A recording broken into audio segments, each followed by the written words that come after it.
Hello and welcome students, আশা করি তোমরা সকলেই খুব ভালো আছো। জ্ঞানজ্যোতি কোচিং সেন্টারের পক্ষ থেকে তোমাদের সবাইকে আরো একবার স্বাগত। তো আমি মীরা ম্যাম, আজকে আমি তোমাদের ইউনিভার্সিটি থেকে আবার একটি নতুন টপিক নিয়ে চলে এসেছি। আজকে আমি তোমাদের সঙ্গে যেটি আলোচনা করব সেটি হচ্ছে তালাত সৈকতে বাড়ি সিন্ধু সম সুতমিত রমণী সমাজে। বাংলা সাবজেক্ট থেকে এই পদটি নিয়ে আজকে আমি তোমাদের সঙ্গে আলোচনা করব। এই পদটি কার লেখা এবং এটি কোন পর্যায়ের পদ, আর এই পদটির বিশ্লেষণ করব তোমাদের সঙ্গে আজকে আলোচনাতে আমি। তো ভিডিওটি শুরু করার আগে তোমাদের ছোট্ট করে একটা ইনফরমেশন দিয়ে দিই। বোর্ডের কর্নারে তোমরা দুটো নাম্বার দেখতে পাচ্ছ, এটা হচ্ছে আমাদের জ্ঞানজ্যোতি কোচিং সেন্টার হেল্পলাইন নাম্বার। এখানে তোমাদের অনলাইনে ক্লাস করানো হয় এবং তার সঙ্গে নোটসও দেওয়া হয়। তোমরা যদি অনলাইন ক্লাসে আমাদের সঙ্গে যুক্ত হতে চাও এবং নোটস পেতে চাও তাহলে অবশ্যই এই নাম্বার দুটির সঙ্গে যোগাযোগ করো। তাহলে আমি বিষয়টি শুরু করছি, এটি তোমাদের সঙ্গে আজকে আলোচনা করব। প্রথমেই বললাম আজকে আমি তোমাদের সঙ্গে যেটি আলোচনা করব তালাত সৈকতে বাড়ি সিন্ধু সম সুতমিত রমণী সমাজে। তো এই পদটি কার লেখা? দেখো, আমি আলোচনাটি যখন করব আমি তো মুখে মুখে আলোচনা করব, তোমরা একটু খাতার পেন নিয়ে বসবে, সেটি তোমরা লিখে নেবে যাতে পরীক্ষায় গিয়ে সেটাই লিখে আসতে পারো। তাহলে আমি শুরু করছি আলোচনাটি, তোমরা একটু নোটে লিখে নেবে। দেখো, প্রথম যে প্রশ্নটি আমি খণ্ড খণ্ড করে দিয়েছি, এই পদটি কার লেখা? যদি বলি এই পদটি হচ্ছে একটি প্রার্থনা পর্যায়ের পদ, আর এই পদটি লিখেছেন বিদ্যাপতি তার শেষ জীবনে। বিদ্যাপতি কবি যিনি আছেন তিনি এই পদটি লিখেছিলেন তার শেষ জীবনে। এই পদটি নিয়ে যদি আমি আলোচনা করি, আলোচনার আগে একটু বলে দিই, তিনি তার অন্তিম সময়, জীবনের অন্তিম সময় ভগবানের কাছে নিজের আত্মসমর্পণ করে এবং ভগবানের কাছে নিজের জীবন নিবেদন করছে। তিনি বলেছে যে সারা জীবন কি করেছি, এখন শেষ মুহূর্তে আমি তোমার কাছে আমার জীবন সঁপে দিচ্ছি তোমার চরণে। এই বিষয় নিয়ে তিনি এই পদটি লিখেছিলেন। দেখো, আমি যদি একেবারে বিশ্লেষণ করি, তোমরা লেখা শুরু করবে। আমি আলোচনা করছি, সারা জীবন সুখভোগে জীবন অতিবাহিত করে বেলা শেষে কবি আক্ষেপ করেছেন। কে আক্ষেপ করেছেন? বিদ্যাপতি। বিদ্যাপতি কবি আক্ষেপ করেছেন আর প্রার্থনা করেছেন মাধবের চরণাশ্রয়। মাধব বলতে ভগবান শ্রীকৃষ্ণের কথা বলেছে। তিনি কি করেছেন? বেলা শেষে বলতে তার জীবনের অন্তিম পর্যায়ে তিনি তার চরণে নিবেদন করেছেন, চরণের আশ্রয় হয়েছেন প্রভুর। বলছেন যে কবি বলেছেন উত্তপ্ত বালুকা রাশিতে জলবিন্দু যেমন ক্ষণস্থায়ী, জীবনে তেমনই ক্ষণস্থায়ী যে পুত্র মিত্র রমণী সমাজ। হে মাধব, আমি তোমাকে ভুলে সারা জীবন তাদেরকে সমর্পণ করলাম। দেখো, এখানে কি সুন্দর করে বলেছে যে উত্তপ্ত বালিকা, যেমন উত্তপ্ত বালুকার মধ্যে আমরা যদি একটু জল দিই কি হয়ে যায়, সেই জলটা নিমেষে শেষ হয়ে যায়। তেমনই কি করেছি আমরা সারা জীবন মাতা পিতা বিভিন্ন সম্পর্ক যত আছে আমাদের আত্মীয় স্বজন তাদেরকে আমরা সময় দিয়েছি, কিন্তু এগুলো তো উত্তপ্ত বালিকার মতো যেখানে জল নিমেষে চলে যায়। কিন্তু যে থাকবে ভগবান তার চরণেই আমি কি নিজেকে নিবেদন করতে পারিনি। সারা জনম আমি আমার নিজের সম্পর্কের কথা চিন্তা করেছি, নিজের আত্মীয়জনের কথা চিন্তা করে গেলাম। তাই বলেছে যে হে মাধব, আমি তোমাকে ভুলে সারা জনম তাদের মন সমর্পণ করলাম। কি বলেছে? মাধব বলতে ভগবানকে বলছে, হে মাধব, আমি কি করেছি?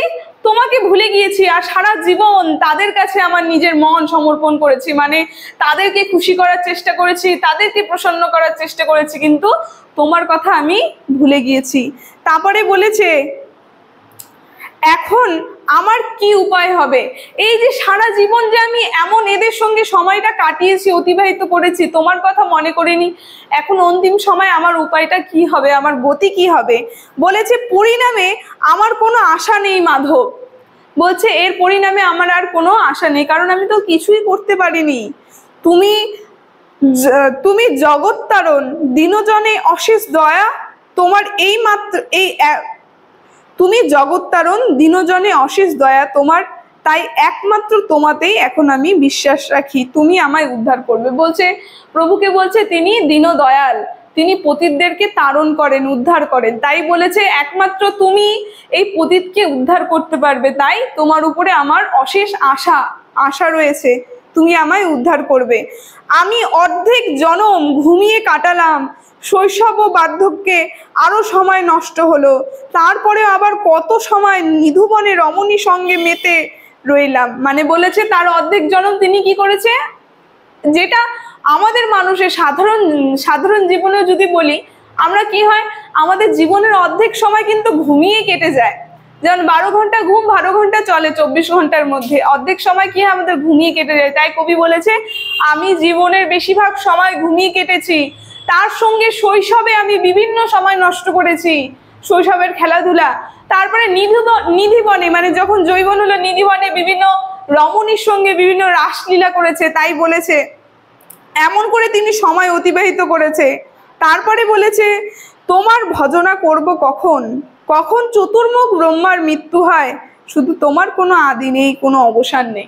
বলছে এত কিছু করেছি, এত কিছু করতে আমার জীবনটা অতিবাহিত হয়ে গেল। ঠিক আছে, শৈশব, যৌবন, ঘুমেই তার গোটা জীবনটা নষ্ট হয়ে গেল। তাই বলল, আমি তোমাকে যে ভজবো সেই সময়টা আমি কখন দিয়েছি তোমাকে, সেই সময়টা আমি পাইনি। আবার ব্রহ্মার কথা বলেছে, চতুর্মুখ আমরা জানি ব্রহ্মাদেবকে বলে। ব্রহ্মা যে চতুর্মুখ, তার আদি, তিনি কি হয়, জন্ম হয় আবার মৃত্যু। আমাদের যেরকম পুরাণে রচিত আছে কি হয়, এই পৃথিবী যেরকম সৃষ্টি হয়েছে, আবার এটা কি হয়, প্রলয় ধ্বংস হয়ে যায়। তখন কি হয়, সেই ব্রহ্মার আবার ধ্বংস হয়ে যায়। কিন্তু যিনি অনাদির আদি, গোবিন্দ মাধব যার কথা বলেছে, তার কোনো আদি নেই আর অন্ত নেই। তাই বলেছে, তোমার কোনো আদি নেই, তোমার কোনো অন্ত নেই, তুমি ধ্বংস হও না। তারপরে কি বলেছে, যে শুধু বলেছে, সাগরের ঢেউ যেমন সাগরে মিলিয়ে যায়, তেমনি জগৎ ব্রহ্মাদি তোমাতে জন্ম আবার তোমাতেই লীন হয়ে যায়। যেমন ব্রহ্মা জন্ম হচ্ছে আবার লীন হয়ে যাচ্ছে, সেটা তোমাতেই লীন হয়ে যায়। যেমন সাগরে গিয়ে সব জল মেশে, তেমনি কি হয়, সেই ব্রহ্মা যেমন জন্ম হচ্ছে আবার আমাদের প্রভুর মধ্যে, মানে মাধবের মধ্যে লীন হয়ে যাচ্ছে।